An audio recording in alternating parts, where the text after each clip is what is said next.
प्यारे मित्रों, good morning. प्रस्तुत है आप लोगों के सामने हम हमारे सेगमेंट हर दिन कुछ कहता है में आज के अंक के साथ। जी हाँ, हर दिन कुछ कहता है आज का अंक, आज यानी कि 31 जुलाई दिन शनिवार। सबसे पहले श्री शनिदेव की आराधना करते हुए और अपने परम मित्र श्री संजीव कुमार जी का धन्यवाद ज्ञापित करते हुए आज के सेगमेंट की शुरुआत करते हैं।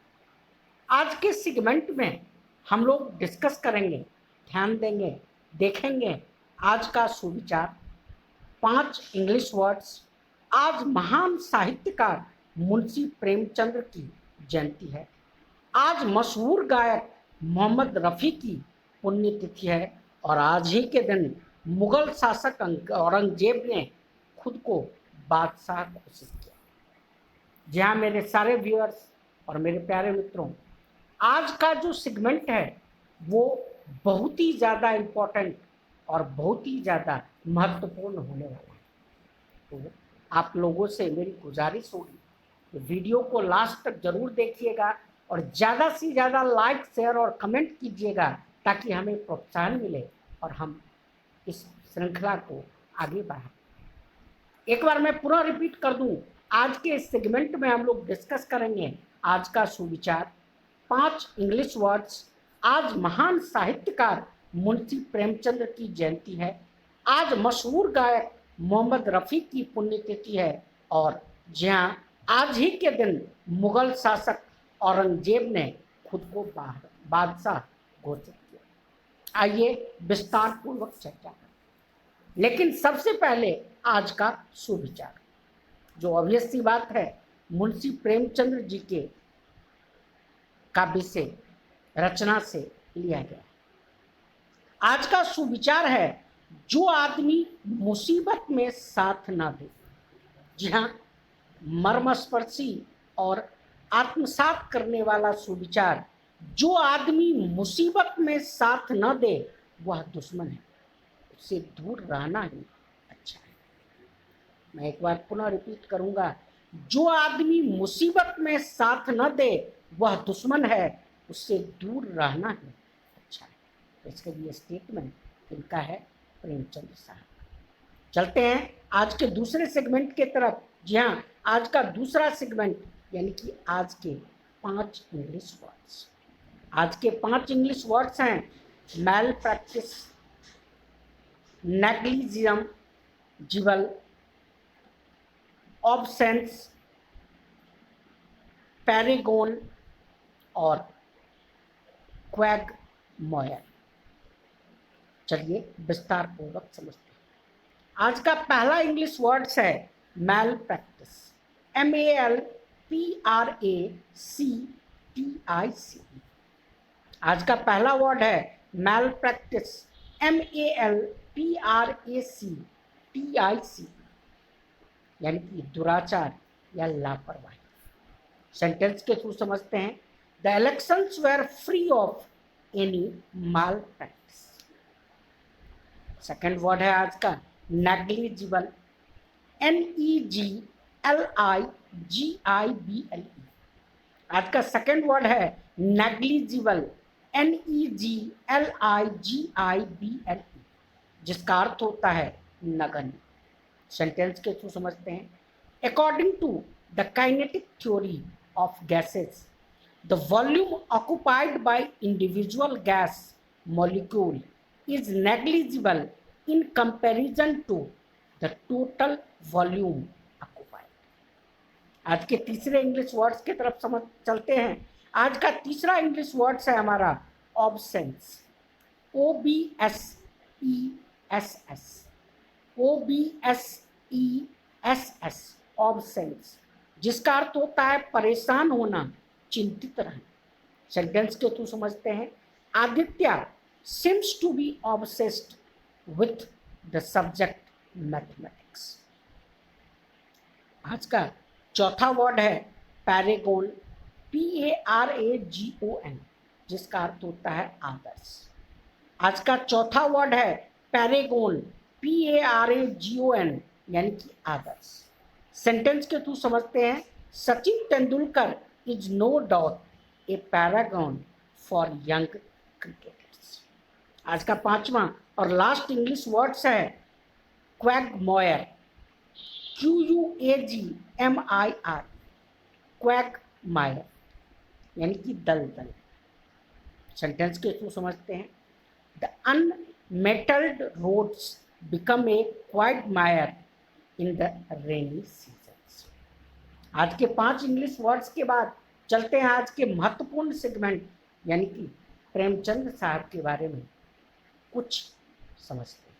प्रेमचंद के साहब के बारे में चर्चा करना बेसिकली सूर्य को दीपक दिखाने के बराबर है। वो एक ऐसी हस्ती थे और हैं और हम लोग के बीच हमेशा रहेंगे जिनके बारे में चर्चा करने से ही बेसिकली हृदय प्रफुल्लित हो जाता है और मन आनंद से परिपूर्ण हो जाता है। तो ज़्यादा डिस्कशन करने से अच्छा है चलिए प्रेमचंद साहब के बारे में कुछ चीज़ों को समझते। जी हाँ, मुंशी प्रेमचंद की जयंती। इनका जन्म आज ही के दिन यानी कि 31 जुलाई 1880 ईस्वी को वाराणसी के लम्ही ग्राम में हुआ। इनका यानी कि मुंशी प्रेमचंद साहब का जन्म आज ही के दिन यानी कि 31 जुलाई 1880 को वाराणसी के लम्ही ग्राम में हुआ। इनके पिता का नाम मुंशी अजायब राय और माता का नाम आनंदी देवी। जी हाँ, इनके पिता का नाम मुंशी अजायब राय और माता का नाम आनंदी देवी। प्रेमचंद्र का मूल नाम धनपत राय श्रीवास्तव था। जी हाँ, याद रखने वाला है, प्रेमचंद्र साहब का मूल नाम धनपत राय श्रीवास्तव था। इन्होंने हिंदू और उर्दू में बेहतरीन रचनाएं की। इन्होंने लगभग 1.5 दर्जन उपन्यास और 300 से अधिक कहानियों की रचना। सेवा सदन, प्रेमाश्रम, रंगभूमि, निर्मला, गबन, कर्मभूमि, गोदान आदि इनकी प्रमुख उपन्यास हैं। वह पूस की रात, पंच परमेश्वर, बड़े घर की बेटी, बूढ़ी काकी, 2 बैलों की कथा जैसे अविस्मरणीय कहानियों की रचना की। इन्होंने हिंदी समाचार पत्र जागरण और हिंदी साहित्यिक पत्रिका हंस का संपादन और प्रकाशन करा। जहाँ इन्होंने हिंदी समाचार पत्र जागरण और हिंदी साहित्यिक पत्रिका हंस का संपादन व प्रकाशन करा। कफन इनकी अंतिम कहानी और गोदान अंतिम पूर्ण उपन्यास। याद रखने वाली चीजें हैं, कफन इनकी अंतिम कहानी और गोदान अंतिम पूर्ण उपन्यास। मंगलसूत्र उपन्यास को ये पूर्णता नहीं प्रदान कर सके। मंगलसूत्र नाम के उपन्यास को ये पूर्णता नहीं कर सके। सेवा सदन इनका पहला उपन्यास था जो 1918 में प्रकाशित। जी हाँ, याद रखना है, सेवा सदन मुंशी प्रेमचंद्र साहब की पहला उपन्यास था जो 1918 में प्रकाशित। मरणोपरांत इनकी कहानियों का अमूल्य संग्रह मानसरोवर के रूप में हमारे सामने लाया गया जो 8 खंडों में प्रकाशित। मरणोपरांत इनकी कहानियों का अमूल्य संग्रह मानसरोवर के रूप में हमारे सामने लाया गया जो 8 खंडों में प्रकाशित। इनकी साहित्यिक धरोहर और जनमानस तक जबरदस्त पहुंच और आत्मीयता के कारण 1918 से 1936 तक के साहित्य काल को हम प्रेमचंद के काल से जानते हैं। बड़ी अविस्मरणीय और इम्पोर्टेंट चीज़ है जिसको याद रखना है।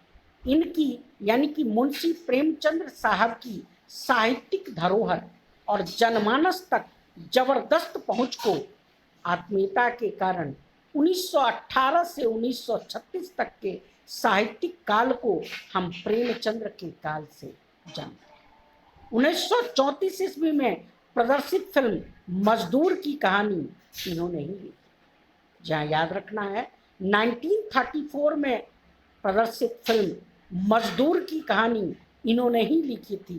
8 अक्टूबर 1936 को अपनी अमिट साहित्यिक विरासत को छोड़कर परलोकगामी मुंशी प्रेमचंद साहब को भावभीनी श्रद्धांजलि। वो हमारे बीच थे, हैं और हमेशा रहेंगे अपनी कृतियों और रचनाओं को लेकर। चलिए चलते हैं आज के इम्पोर्टेंट और नेक्स्ट सेगमेंट की तरफ। जी हाँ, आज मोहम्मद रफ़ी साहब की है पुण्यतिथि। आज ही के दिन 1980 में मशहूर पार्श्व गायक मोहम्मद रफ़ी का इंतकाल हुआ। आज ही के दिन यानी कि 31 जुलाई 1980 में मशहूर पार्श्व गायक मोहम्मद रफ़ी का इंतकाल हुआ था, यानी कि मृत्यु हुई थी। अपनी आवाज़ की मधुरता और परास यानी कि रेंज के कारण इनकी एक विशिष्ट पहचान रही। इन्होंने 1940 के दशक से लेकर 1980 तक लगभग 26,000 गाने गाए। इनका जन्म 24 दिसंबर 1924 को अमृतसर में हुआ। इन्होंने भजन, गजल, कव्वाली व देशभक्ति गीत से हम सभी के हृदय पर अमिट छाप छोड़ी। इन्होंने अपने जमाने के सभी मशहूर अभिनेताओं के लिए आवाज दी। 24 दिसंबर 2017 को इनके जन्मदिन के अवसर पर गूगल ने सम्मानपूर्वक गूगल के डूडल बनाकर इनकी अमर गीतों को समर्पित किया। इस डूडल को मुंबई के चित्रकार साजिद शेख ने बनाया। याद रखना है 24 दिसंबर 2017 को इनके जन्मदिन के अवसर पर गूगल ने सम्मानपूर्वक गूगल का डूडल बनाकर इनकी अमर गीतों को समर्पित किया।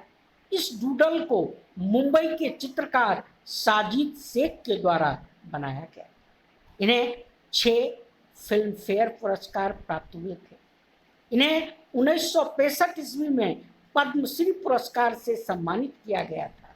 फिल्म क्रोध में मोहम्मद अजीज का यह गाना इनके व्यक्तित्व पर बिल्कुल ही सटीक है। ना फनकार तुझसा तेरे बाद आया, मोहम्मद रफ़ी तू बहुत याद आया। फिल्म क्रोध में मोहम्मद अजीज का यह गाना इनके व्यक्तित्व पर बिल्कुल ही सटीक है। ना फनकार तुझसा तेरे बाद आया, मोहम्मद रफ़ी तू बहुत याद आया। एक भावभीनी श्रद्धांजलि मोहम्मद रफ़ी साहब।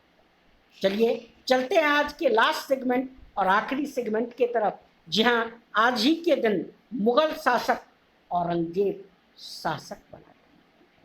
आज ही के दिन यानी कि 31 जुलाई 1658 ईस्वी में मुगल शासक औरंगजेब हिंदुस्तान का शासक बना। यह मुगल वंश का 6ठा शासक था। अकबर के बाद सबसे ज्यादा दिनों तक दिल्ली की गद्दी पर बैठने वाला शासक बना। इसके समय में ही मुगल वंश चरमोत्कर्ष पर था, लेकिन 1760 में इसकी मृत्यु के उपरांत यह वंश पतन की ओर उन्मुख हुआ, अग्रसर हुआ। इनके समय में ही मुगल वंश चरमोत्कर्ष पर था, लेकिन 1707 में इनकी मृत्यु के उपरांत यह वंश पतन की ओर उन्मुख हुआ। इसे आलमगीर और जिंदा पीर के नाम से जाना जाता है। इसने पूरे साम्राज्य पर शरीयत आधारित फतवा ए आलमगीरी लागू किया। ये गैर मुसलमानों पर शरीयत लागू करने वाला पहला मुस्लिम शासक था। ये गैर मुसलमानों पर शरीयत लागू करने वाला पहला मुस्लिम शासक था। रोचक तथ्य यह है कि औरंगजेब के समय ही सबसे ज्यादा हिंदू नौकरशाह थे, मतलब नौकरी में थे। इसने दारा शिकोह के साथ मिलकर बगावत करने के कारण गुरु तेग बहादुर को मृत्युदंड दिया था। मध्यकालीन इतिहास में इसकी पहचान एक क्रूर शासक के रूप में की जाती है। सांभर, मुगल एवं अन्य सूत्रों से ये डिटेल लिया गया है। आज के इस अंक में इतना ही। स्वस्थ रहें, सुरक्षित रहें, खुश रहें और जी हाँ, कोविड मानकों का पालन करें। कोविड खत्म नहीं हुआ है, इसीलिए आप लोगों से नम्र निवेदन है कि मास्क जरूर लगाएं, हाथ को सैनिटाइज करें, क्योंकि आपकी सुरक्षा में ही सबकी सुरक्षा। धन्यवाद, आज के लिए बस इतना। Nå heier nærmer seg, spør alle hva jeg gjør da. Jeg hitter kløven som om hverdag var en